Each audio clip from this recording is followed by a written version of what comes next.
contradict yourself. You see where your pretty reasoning leads you. I presume thou art in the right, Ben Franklin.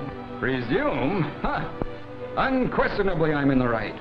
I was in the right in the beginning. I've been in the right all along. I'm always right.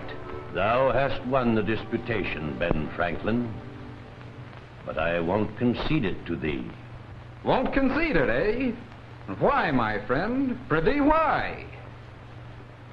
Because, Ben, thou art not content with being in the right. Thou hast to be overbearing and insolent as well. Good day to thee, sir. Well, Good day, Mistress Franklin. Good day.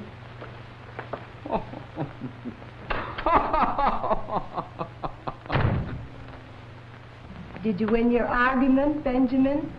What, dear child? I say, did you win the argument with your Quaker friends? Win?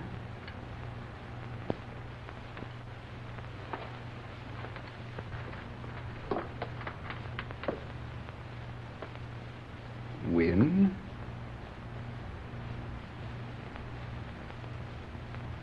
Did I win?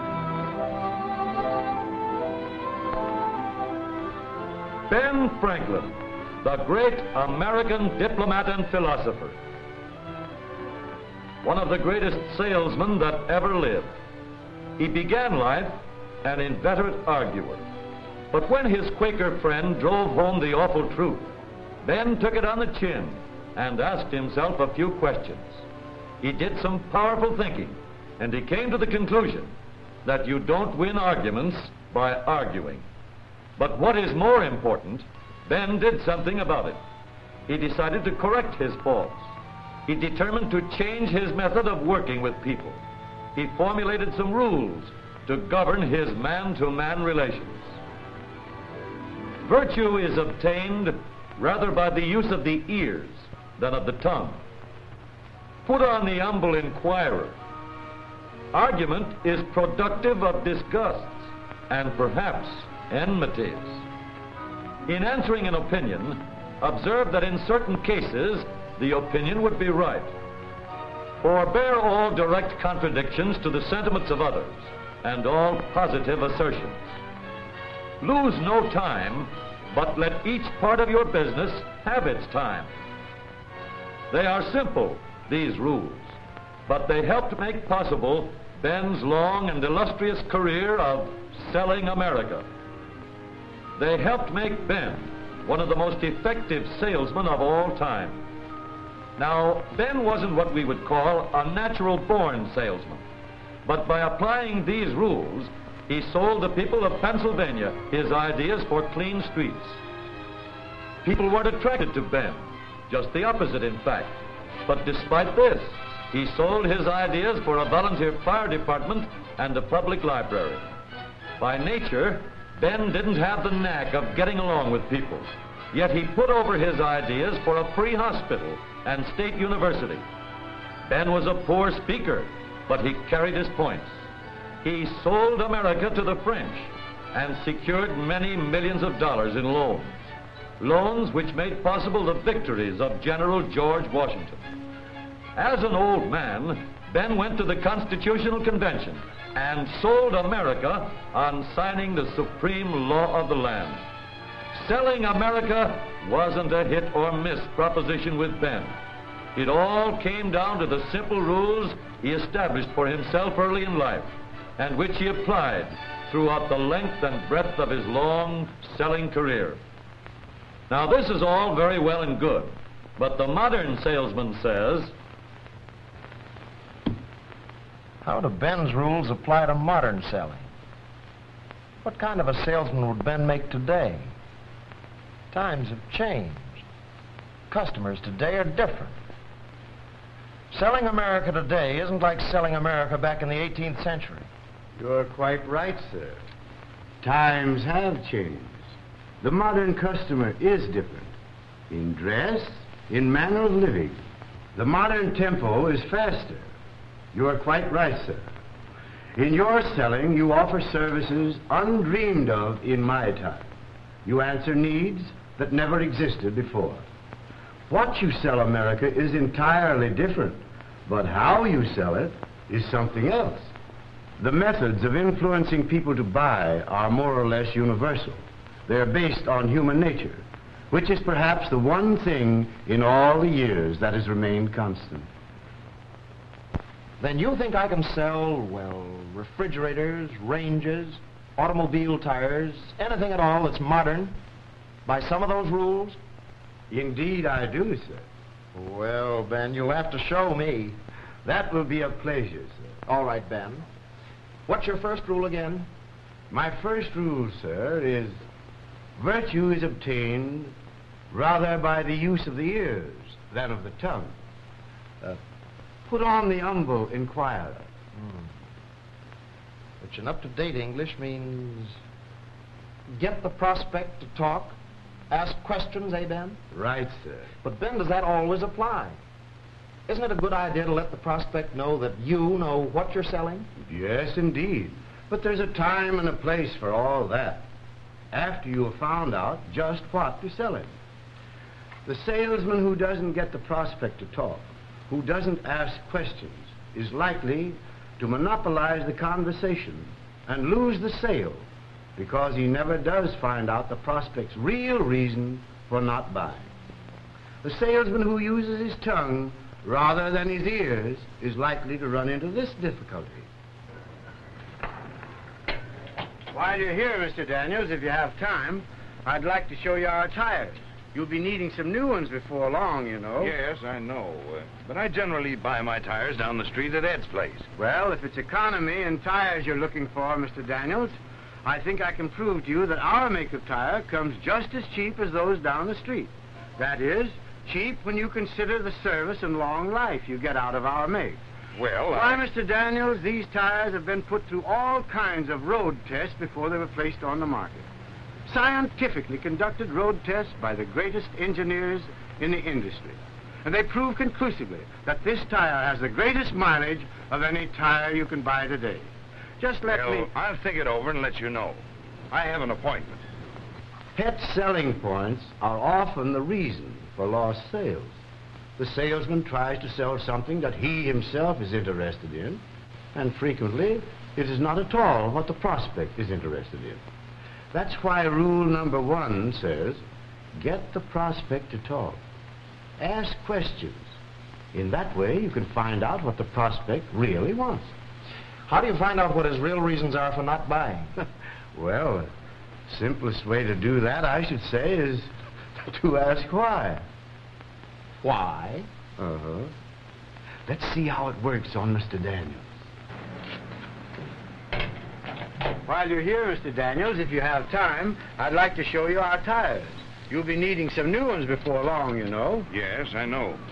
But I generally buy my tires down the street at Ed's place. Is that so, Mr. Daniels?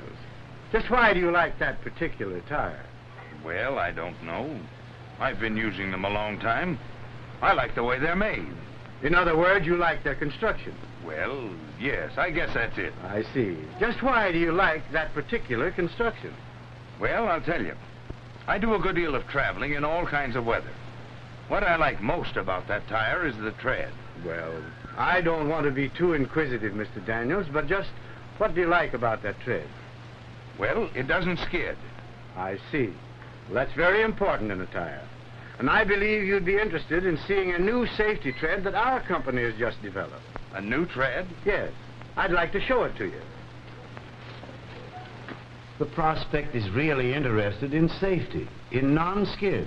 So that's what the salesman must talk about if he wants the prospect to listen. Not cost of the tire, not mileage. All the talk in the world about cost or mileage wouldn't sell that prospect when he's really interested in something else. The only way I could find that out was to ask questions. Besides, if you get people to talk, it puts you on a friendly basis. People like to talk. Okay, Ben. What's your second rule? My second rule is arguments are productive of disgust and perhaps enmities.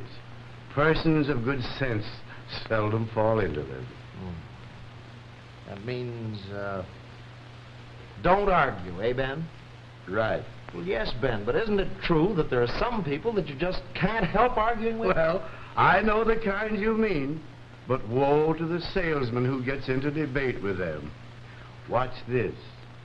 You can't tell me it's cheap to cook with electricity. Somebody else maybe, but not me. I know all about cooking with it. My sister-in-law used to have an electric range and her bills ran, I don't know how much a month. Well, Mrs. Harrison, your sister-in-law must have had a very poor range. Oh, no, she didn't. She had a very good range, one of the best. It cost, an awful lot of money. It was a good range, all right, one of the best. Then probably she didn't know how to cook with it. Didn't know how to cook? What do you know about it? What I meant was she probably wasted current, used electricity that she didn't need. Why, we've made a national survey. Why, I have statements here to prove... I guess she knows what she needs to cook with and what she doesn't. My sister-in-law is a good cook. She was chief dietitian of, I don't know how many hospitals before she was married. Cook? Why, that little woman could cook rings around anybody I ever saw. The most beautiful pies and roasts and, well, anybody who says my sister-in-law can't cook, what do you know about it? What can you cook? Well, I bet you can't even boil water. Can't even boil water. You men are all alike. You think just because you're men you know all there is to know about everything. All there is to know. My Harry is just the same. Doesn't think a woman knows anything. Anything at all. About politics or anything. What I want to tell you is the woman in this country counts for something in the government, whether you... And if you do get into an argument, there's no telling where it will lead you. But one thing is certain, though. It won't lead to a sale. But how do you handle a woman like that, Ben? Well, that brings me to my next rule. Rule number 3. In answering an opinion, observe that in certain cases or circumstances, the opinion would be right. What does that mean, Ben? Well, as you might put it, it means answer with a yes, but. That's what I'd do with a woman like that one. You can't tell me it's cheap to cook with electricity. Somebody else maybe, but not me. I know all about cooking with it. My sister-in-law used to have an electric range, and her bills ran, I don't know how much a month. Yes, Mrs. Harrison, I can understand why you feel that way. Many people think that about electric cooking costs. Some electric ranges did cost a lot to operate. That's because many of the earlier electric ranges used a lot of current, and because rates were high. But fortunately, those conditions are no longer true. I know, but my sister-in-law told me definitely that her range cost her $7 a month to operate. Yes, I have no doubt that your sister-in-law's range did cost that much to operate.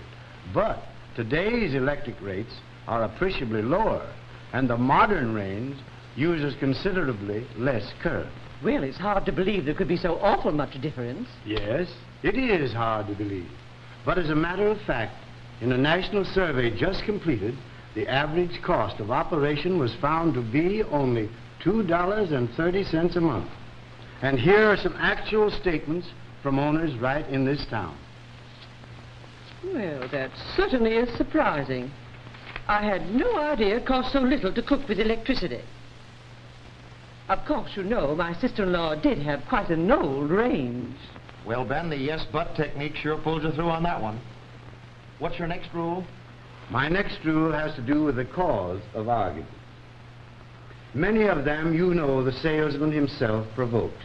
That's why I say in rule number 4, forbear all direct contradictions to the sentiments of others and all positive assertions. Don't contradict. Don't be too positive. Right. For when you do contradict, when you are too positive, well, let's see what might happen. Good day, sir. Well, how do you do? I'm looking for one of those grips. I didn't see what I wanted in the window. One of those, grips. What do you want it for? Well, I'm going to do a little traveling. The company is sending me out in the field again. I'm going on the road. Well, in that case, you don't want a grip. Nobody uses grips anymore. They're out of style. They're a back number. You want one of these. No, I don't. I want a grip. I've always used a grip. I don't like these newfangled bags. But I think you're mistaken. Everybody uses these bags nowadays. I don't care. Grips aren't any good. Not enough room in them. Can't keep your clothes right. Your suits get wrinkled. You'll carry an extra suit along with you, won't you? Yes, but... Well, in that case, this bag is just the thing. A place for everything, and everything in its place. Accommodates every traveling need.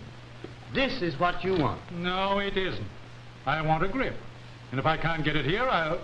You see, I got off on the wrong foot right away by contradicting the prospect. Mind you, you may be perfectly right in everything you say, but if you present it that way, well, prospects are pretty rugged individualists sometimes. How much better it would have been to handle it this way. Good day, sir. Well, how do you do? I'm looking for one of those grips. I didn't see what I wanted in your window. One of those, grips. Yes, I understand. Of course. Going to do a little traveling, eh? Yep. I'm going on the road again. Here is a very nice grip. Genuine top-grain cowhide leather. Hand-sewed. Lined with imported Irish linen. Will not scratch or soil. Yeah? Well... By the way, here's another style of bag with many new conveniences for a person who travels a lot. Well, I know. But it probably costs too much. It does cost a little more. But then the savings on suit pressings would in a short time more than pay for the difference. Well, I never thought about one of those. But that looks all right. In other words, always be sure to show them what they ask for first. Yes. By not contradicting and getting off on the right track, you're well on the way to stepping the prospect up to a better sale, to what he really needs, and to having a better satisfied customer. All right, Ben, where do we go from here? What's rule number 5? Rule number 5 is lose no time. Cut off all unnecessary actions. Let all things have their places. But let each part of your business have its time. Don't waste time, but tell a complete story? Right. Now suppose I'm selling a woman a refrigerator. I find out, by getting the prospect to talk, that she's interested in the ice tray. All right. You see, Mrs. Brown, a simple lift of this lever and the cubes are released instantly. The quick cube tray, it's called. Here, try it.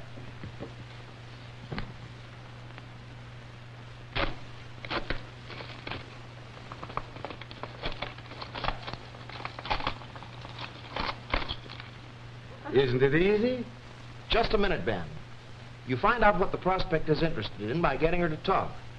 But after you've sold her on that, what do you do then, Ben? Whip out the order book and go after the old signature? No, I don't do that. Oh, I give her an opportunity to buy, sure. But usually, if you do it too early in the sale, you'll find she'll hedge on you. Why? Because she's busy thinking up other things she's interested in. What are you driving at, Ben? Just this. I must tell a complete story. Not only must I sell her on the things she told me she was interested in, but I must sell her on the other things she's interested in that she didn't tell me about. Maybe she didn't even think about. If I'm a smart salesman, I anticipate these things. A complete story gets the order, because you never know what particular feature is going to make the prospect definitely decide to buy. And unless you do tell a complete story, you may overlook the one feature that will turn the trick. One more thing, Ben, about that order. Does she always sign it? No. No, she doesn't. The salesman doesn't live who can close every deal. But I'll say this. If she goes out with my complete story in her mind, she's going to be a mighty tough prospect for any competitive salesman. Because if she goes out, she'll know a lot about my product. And that competitive salesman is going to be on the defensive every step of his contact. Okay, Ben, okay. Thank you very much. Those rules of yours sure do the job. They work just as well in today's job of selling America. Well, they should. After all, they're universal principles of human association. You see, they're broader than just selling alone. They apply to any and every matter of contact. They're the rules for a better relationship of man to man. And I feel that I can say this without seeming vain, for they weren't new with me, these rules. They're as old as history. I picked them up from salesmen who lived hundreds of years before my time.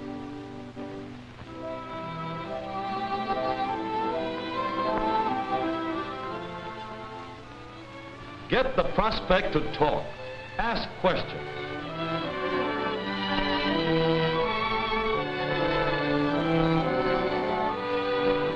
Don't argue.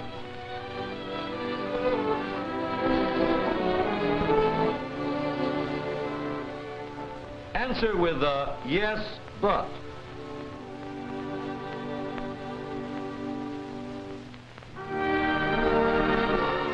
Don't contradict. Don't be too positive.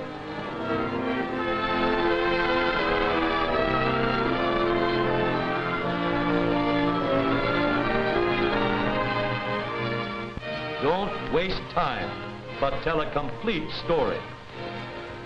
Use these 5 rules every day, in every contact, and you can sell America.